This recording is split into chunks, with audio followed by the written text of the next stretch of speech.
I'm Misty. And I'm Ike. For the next 15 minutes, We're going to debate pop culture. my background's in music. My background's in film. I know the topics beforehand. And I don't.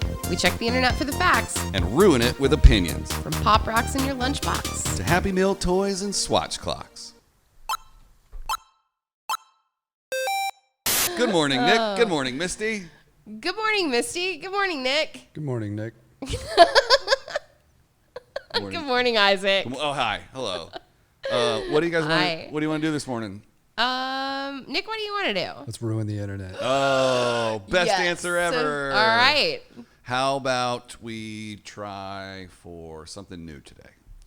14 minutes and 37 seconds. Sure. I'm just going to put it at 15. Love it. And meow. Now, What do you got for us, go. Nick? All right, so pose this to both of you. You both have worked in the entertainment industry a long time. Favorite word, industry? What are some of your, and you don't necessarily have to name names, but your worst celebrity interactions? Some moments that you are just blown away. Nope. Okay. Isaac and I both, because a lot of our jobs have involved a lot of NDAs and things like that, are probably going to stray away from really bad, but something that Isaac and I also do really, really well are embarrassing situations. Oh, yeah. Oh, yeah. There are actually. How about that? Now Like, that- I have a great one to start off with. I think I've heard some of you guys' stories about Yeah. those. Okay. Those are good. Yeah, that'll work. So, and I can even tell way- you the that way we're not artist on this bashing. because it's really, like, it happened probably 6-7 years ago, and still to this day, when I think about it, my face turns red because it was so embarrassing. So I was on tour with Enrique Iglesias, and we went to Mexico to do a bunch of shows. The one thing I think everyone needs to know about Enrique is that he has the greatest sense of humor of any person that I've ever worked with. Depends on who you ask. I think he always treated me in a very fun-loving. He's a practical joker. He's a practical joker. If you leave your joker. computer open, he's going to email your mom. Oh, absolutely. Bad stuff. 100%. If you leave your phone there and it doesn't have a password on it, he's texting everyone in your phone. He is the reason why I have a very secure code on this phone and a very secure code on this computer. Same, actually. But he also, like, he finds humor and joy in a lot of things. So part of my job, because he needs to figure out a way to stay Benjamin Button's, like, aging backwards, he's very strict with his diet out on the road. So every night he would have kind of the same thing for dinner. And part of my gig was to, whenever he said he was ready for it, to go and either, have the chefs cook it and take it to him or get it from a restaurant nearby or whatever. So we were basically playing in a bowl ring. And so they had set up these trailers outside for dressing rooms. So Enrique had a trailer that had like metal. A bull ring, as in like where the matador and a bull fight. Yeah. Oh, wow. Okay. Yeah. We were playing in bull rings. All right. Done a lot of weird shit, Nick. Yeah. So essentially, Enrique, he says, "Hey, I'm ready for my dinner." I go grab the dinner, and it's on a tray. And it's heavy. They've used like a real silver tray, and it's like legit heavy, and it's got all the food on it, whatever. And I'm taking it to his dressing room, and I go to step up these metal steps, and I had to figure out how to maneuver the tray in one hand and also open the door. And so I have the tray, and because I'm a woman, I use my boobs for a lot of things. Balancing. So I'm like balancing it right here with a hand, like trying to maneuver it and open the door. And I open the door and kind of push it open. And as I go to take the first step up, I trip on these metal steps. And the best part was there were only 3 of them, though. So instantly when I fell forward, it was just a straight shot into the door, straight on the floor, with the tray in my hands, like sliding. And he's sitting there. Did you save the food? The food didn't move. Oh, wow. None of the food moved. So it's all just he me sees- eating shit. He just sees the door open and a tray just starts sliding across the ground. The tray slides across the ground, Like and he's in I prison? come following it on Oh, the ground wow. underneath Who it. all is in the room? Is it It was just him? his tour manager and himself, and I think his manager was also there. And they're sitting on a couch, and they just all turn. And because he is such a lovely person, his first instinct was, "Oh my gosh, are you okay?" And I was like, "Ugh." And it was that like, I'm hurt, and I'm laughing to cover up the hurt, and I'm embarrassed. So I'm like, I'm fine, and I just kind of start laughing. Yeah. And they all can no longer contain the hilarity of the situation, and they just lose it because I literally slid across the floor with this plate of food in my hands.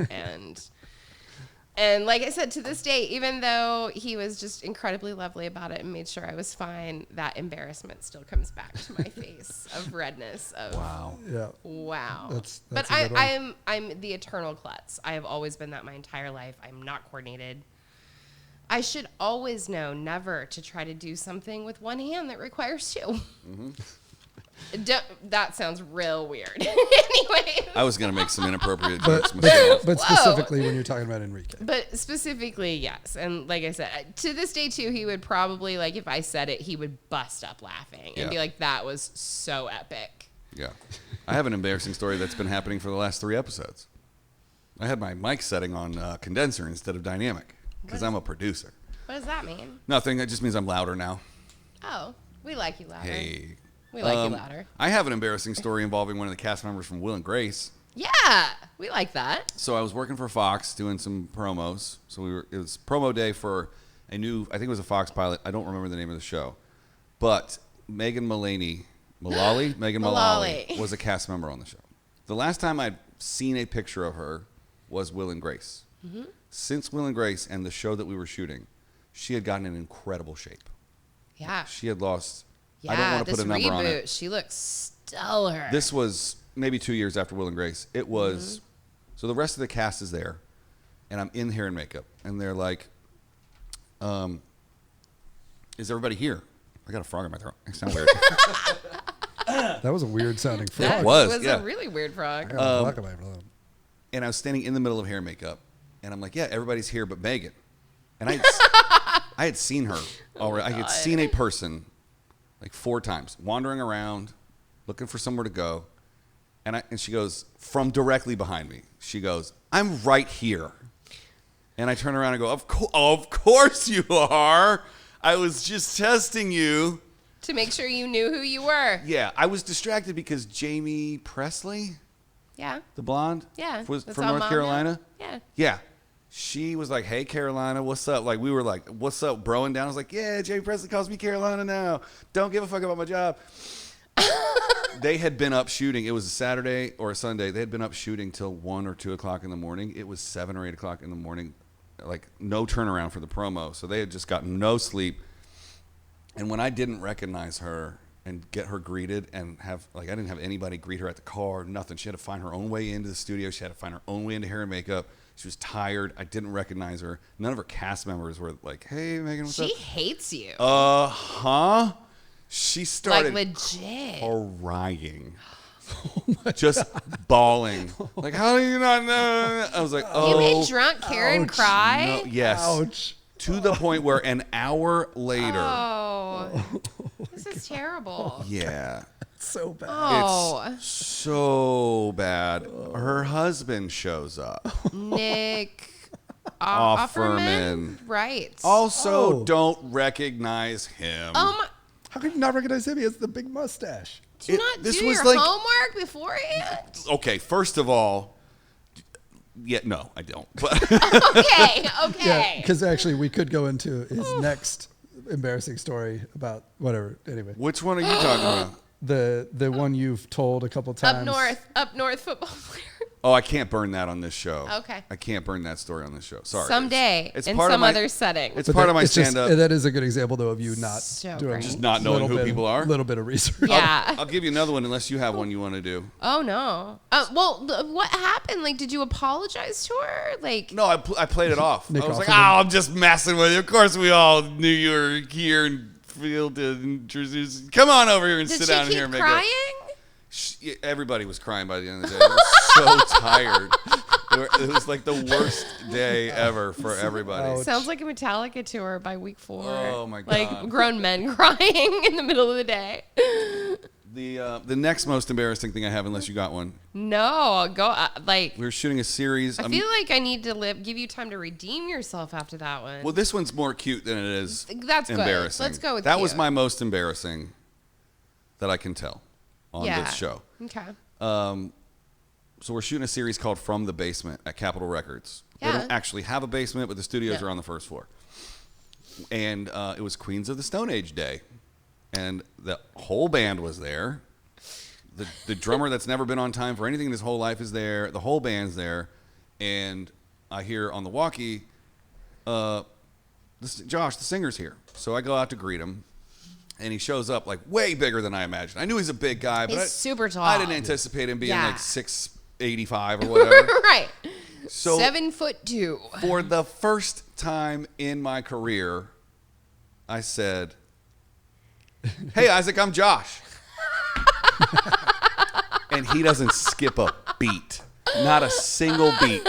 Reaches his hand down and he goes, "Hey Josh, I'm a big fan." Just like that. And I was like, "You got me, didn't you?" He was like, "Oh, I got you. I'm going to get you all day now, son." Yeah. That is epic. Yeah. Wow. That's a big one. Also, That's a good one. him calling you out for it is even. Right. Without Just even like just boom. totally playing into it. Yeah. That's amazing. Yeah. Wow. Can I tell a backstage story that's embarrassing for Keith Horn? That's not embarrassing for me? Do any of our listeners, other than Keith and Kiara, know who Keith Horn is? Nope. We'll bleep his last name out. No, we won't. So We'll bleep it in the wrong place, probably. So Keith is the owner and founder of Marvin Guitars. Yes, dear friend of all of ours. Well, no need to keep his last name out now. You can find him at Marvin Guitars on Instagram. We love ourselves some Keith. So he had, at his previous job before he went out and made his own guitars, he had made a guitar for the guitar player of Eagles of Death Metal. Yeah. He made a beautiful Flying V. Mm-hmm. So the Eagles had invited him. They were playing out in Riverside or some amphitheater shed somewhere out in the middle of nowhere. It was a bike fest or something. And they were like, "Hey, Keith, why don't you come on out and enjoy the show?" So we're backstage, which is just like the field behind the other field that they're playing. For some reason, Of they course, put the it's a stage festival. in the middle of the field. Whatever. So we're hanging out, and There's we see no explanation for these things, trust Yeah. me. Seen so them all. what's Taylor Hawkins' band that he plays covers in that he's the drummer on? Chevy Metal. Of course, he's Chevy the Metal. drummer. Or maybe he's the singer. I think he's a singer, isn't he? Something like that. He is both. Yeah. The drummer and the singer. Chevy Metal. Chevy Metal had either just gone on or they're about to go on. I think they had already gone on because he was like chilling out, having some beers. He comes out of his trailer. He's got a couple beers in his hand, and he looks at us like we're old friends and just starts Awesome. walking right up to us. And I was like, Oh, no. I'm like, "Keith, we're going to hang out with Taylor Watts. Just be cool. We're hanging out. You look at the way he's walking at us. He knows us. He recognizes us. Keith's super cool, much like myself. Rock and roller. Is there a reason? Let me ask this. Is there a reason that Taylor would know the two of you? We're the only two standing in, like, there's nobody backstage. And we're only two not standing on the stage, like side stage. We're just chilling out backstage. We're like near the Red Bull tent. And at this point, you're positive that he thinks he knows you, or does he Yes. maybe You think can that tell- you work there? No. You can tell by the look in someone's eyes that, like, because people think I look familiar to them. I have a familiar do. face. You do. So people just walk up to me all the time. They're like, "Dude," and I'm like, "Duh, guy, Hey, guy." buddy, pal." So he's just sauntering up, and he's like, "What's up, guys?" And we're like, "Dude, what's going on?" And Keith instantly goes, "Can I get a picture?" Like, not like, "How you doing? What's up? How you been? What's up? What's been going on?" And instantly you see the recognition just fall off of his face. He goes, Yeah. like you're about to walk up to two old friends and try and figure out what tour you were on together with Right. those guys, and then all of a sudden you're like, "Oh, you're fans." Right. Yeah. He's like, yeah, you can get a picture. Just defeated. Like he was just going to hang with a couple bros backstage, and it turned into my like, what are these goodness. fans doing here? He's probably Wow. about to ask you for a cigarette or something. Probably. And then like hang out for a minute. And then I was going to tell him, all the times that our other buddy had worked on Foo Fighters videos Right, and blah, right. blah, and would be the thing, why we're here. Keith made this guitar, blah, blah. Snaps the picture and goes, "All right, fellas, see ya." And he just bounces up to the stage and watches the side. With not Space Hog, something Hog, Fat Hog, Fat Tire, That's a beer. That's Yep. beer. Space Hog, old 90s band. Nope, it's a mix between Space Hog and Fat Tire. Fat Hog. Fat Hog. Space Tire? What's the number one hit from Space Tire? I don't know, but I think that's a great band name. Yeah. Space Tire. Do you have any other fun work stories?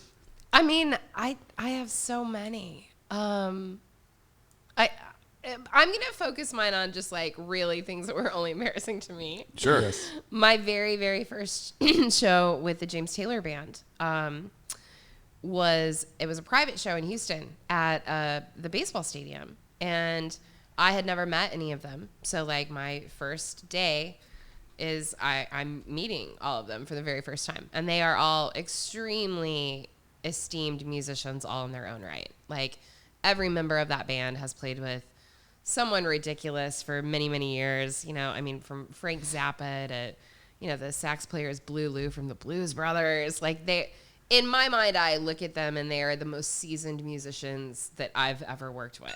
You know, there's 100 people on stage. Bonus time. I will wrap this up really quick.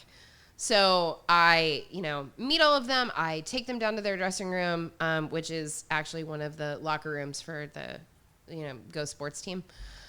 Sports ball. Sports ball team. Yep. And I don't really have an office that day. So I'm just kind of floating around, like doing whatever. And I have them all up on stage during sound check. And so I had to pee for like hours, and I didn't really have an office and couldn't, every time I went to go up on the concourse to pee, like somebody would grab me for something. So I'd had to pee for hours, get them out there for sound check. And so I'm like, oh, I'll use the band's dressing room. The bathroom's in the band's dressing room. And I go down and I shut the door. And because they're on stage, I don't think anyone's going to walk in. I don't lock the bathroom door. Right? And I sit down to pee, and all of a sudden the door swings open, and there is the Arnold McCuller, the backup singer, who is just this fantastic 70-year-old man who had forgotten his in-ears, and they were actually on the bathroom counter right next to me. And that was really how I met Arnold. Wow. Was he walked in. Did you hand them to him? He was like, oh! And I was like, oh! Ooh! Oh, God! And he's like, I'll shut the door. Hold on a minute. And we both just didn't know what to do.